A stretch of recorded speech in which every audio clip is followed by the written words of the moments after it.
Hi everybody, Miss Rachel from the Farmingdale Public Library here, and today I'm going to show you how to make your very own pizza. Now this pizza is going to taste pretty close to what you'd get at a pizzeria. The only difference is it's going to be smaller, and we won't be making it in a brick oven, we'll be making it in your oven. So, for this activity, you will need a big mixing bowl and a smaller mixing bowl. You'll need some measuring cups, some warm water like I have here in this styrofoam cup, some yeast, some tomato sauce, today I'm going to use jarred sauce, some olive oil, some regular all-purpose flour, some cheese. I'm using pre-shredded cheese today, but you can cut your own at home. Cornmeal, this is the secret to getting it crunchy like a brick oven would have. A little bit of sugar, and a little bit of salt.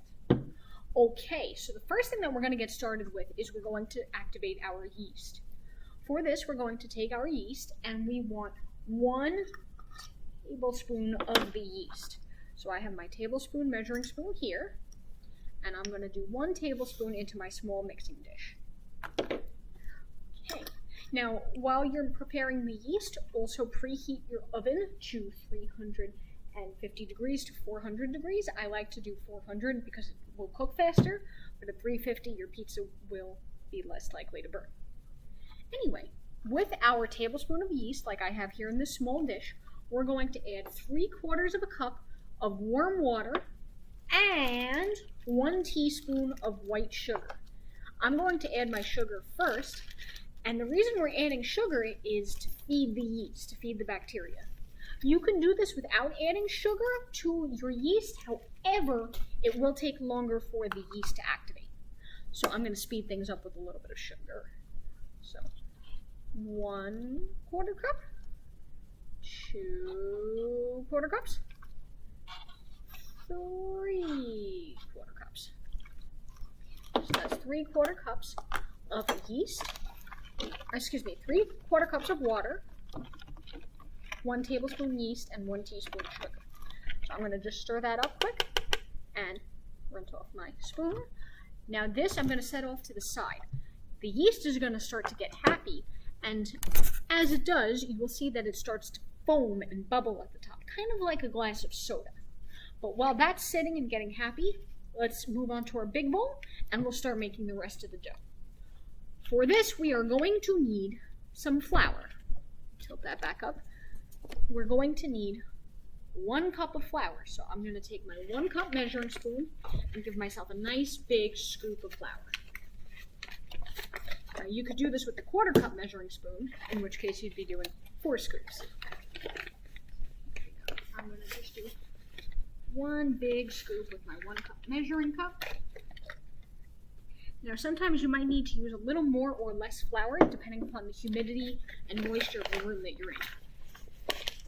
Here's my 1 cup of flour. I'm going to sift this out quick and make sure there's no lumps in it. That looks pretty good. And I'm going to add a 1/2 teaspoon of salt, or 1 little sprinkle of salt.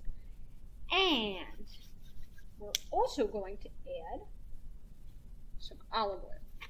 Now the oil, you can always add a little more if your crust is too dry, but for now we're going to start with 2 tablespoons. So that was 1 tablespoon, 2 tablespoons.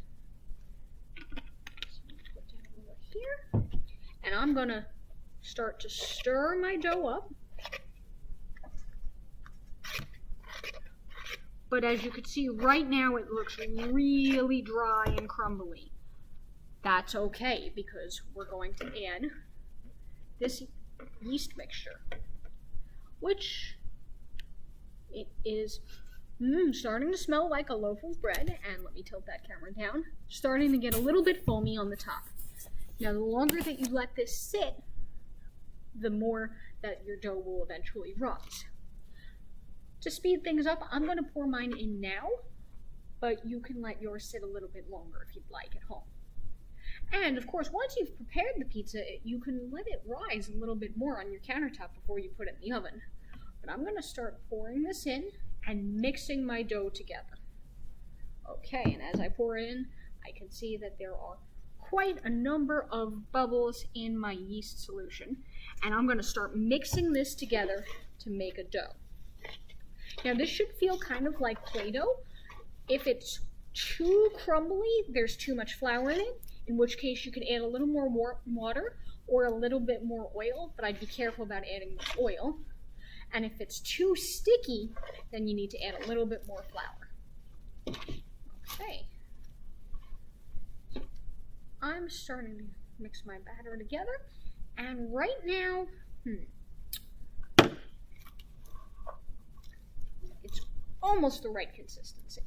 I'm going to just wipe my hand off on my napkin here, on my nice damp napkin, and I'm going to give myself a little bit more flour because my dough is just a little bit too sticky.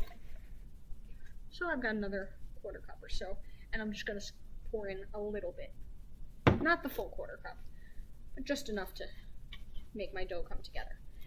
Now don't be afraid to put your hand in this and to knead it and squeeze it and roll it around. You want to punch the dough down like you're mad at it. Give it a punch, because that will help stretch out the gluten, the proteins in the dough, and it'll make for a better pizza.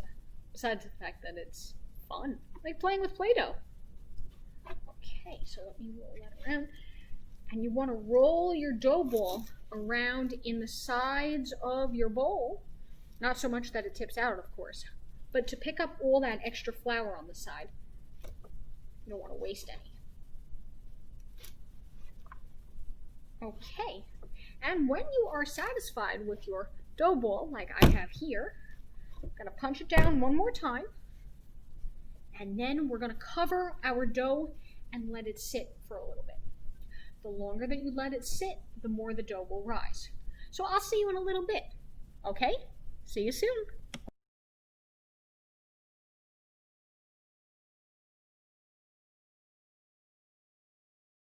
Hi everybody, welcome back. I'm going to take the cover off of my dough now, and I'll crumble up that plastic wrap. As you can see, my dough has pretty much doubled in size. It should double in size within 10 to 15 minutes, sometimes longer if you're using the standard yeast, and it'll go a little bit faster if you're using the activated quick yeast. Anyway, when you're satisfied with the size of your dough, we're going to start getting it ready to go into our pan. So I have here a nice round baking pan. You can use a square one if you'd like. You could use any shape that you'd like, or you could even use a cast iron frying pan or a skillet in order to cook your pizza. As long as you have a pan that can go into the oven at a high temperature, you should be fine. So, ready for the cornmeal? This step sounds a little bit unusual, but this is how to get a very crunchy pizza crust like you get in a brick oven at home. We're going to take a little bit of cornmeal, I'd say about 2 tablespoons worth.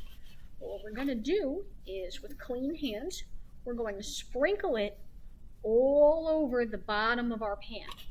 Now you want this to be an even coating of cornmeal all across the bottom of your tray, because this is going to make the crust really crunchy.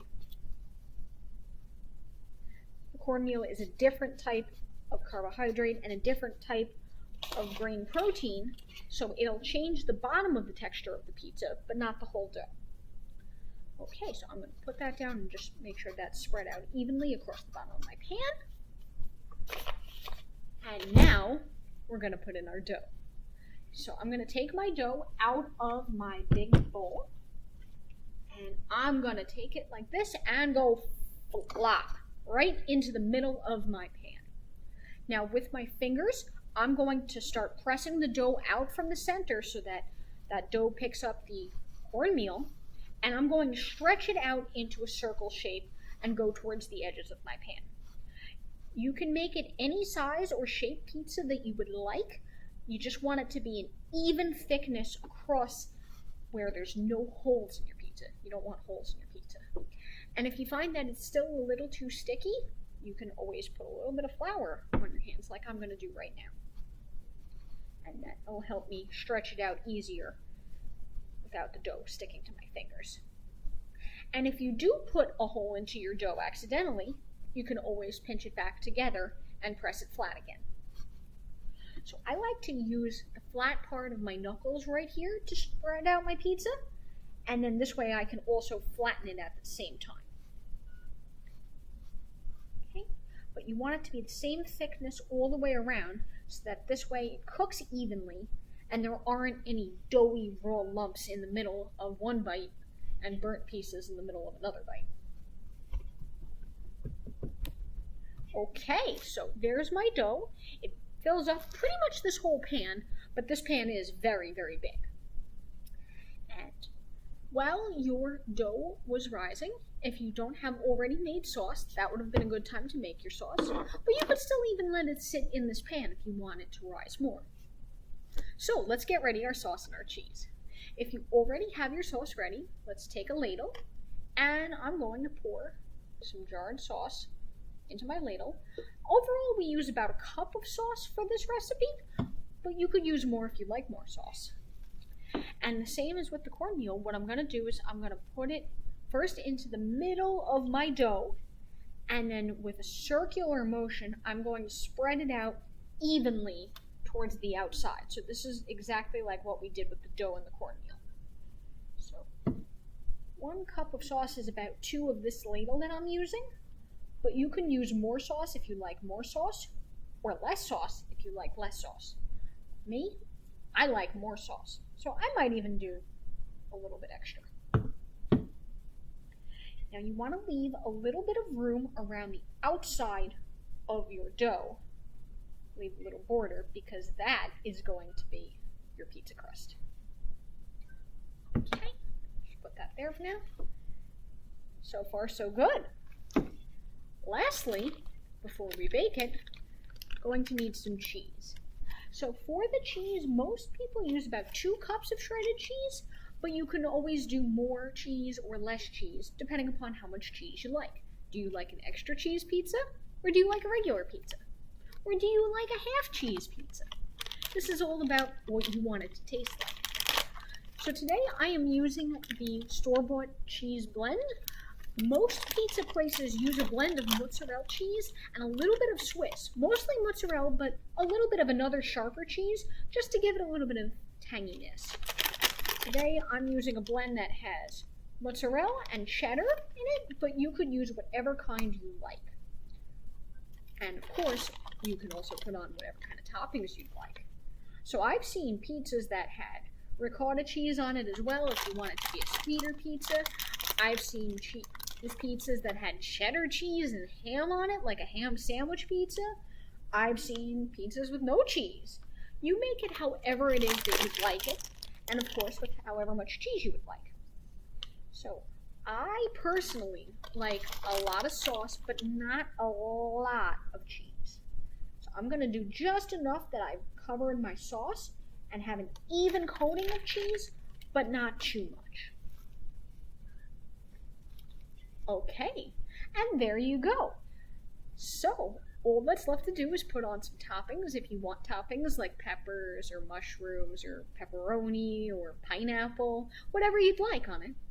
And then, when you've got your toppings on in the pattern that you'd like, you have to bake it.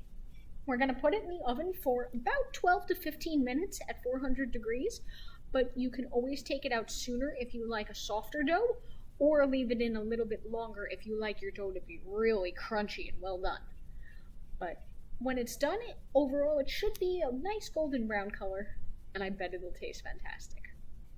So I hope you had a good time making some pizza with me, because I sure had a good time making pizza with you. And I'll look forward to seeing you again at some of our other programs.